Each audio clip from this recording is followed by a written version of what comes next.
ऐसे कलयुग का एक व्यक्ति था, उसने कहा कि भगवान ने 16,108 विवाह किए तो हम भी 2 विवाह करेंगे।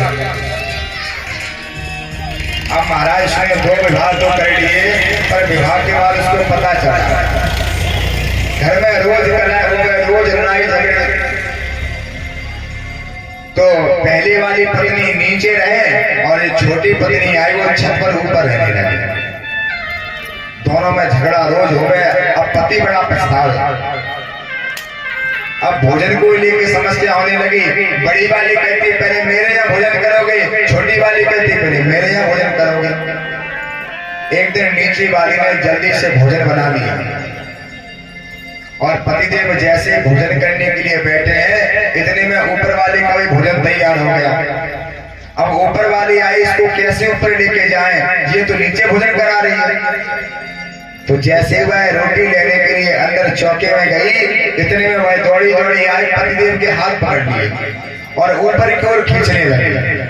अब महाराज वो रोटी लेके आए, देखी पति कहीं दिखाई नहीं दिए, तो देखा कि जीने में उनके पैर दिखाई दे रहे हैं।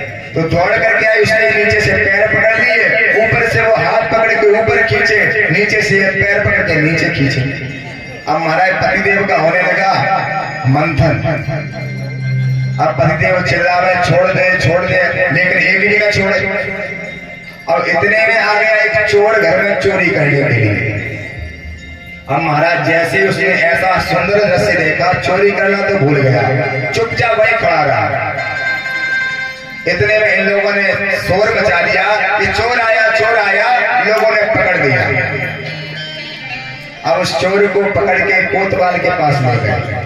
कोतवाल ने कहा मुझे तेरे जैसे चोर की बहुत दिनों से जरूरत थी, तूने पूरी नगर में चोरी करी गई, अब तो तुझे बड़ी कठिन सजा मिलेगी।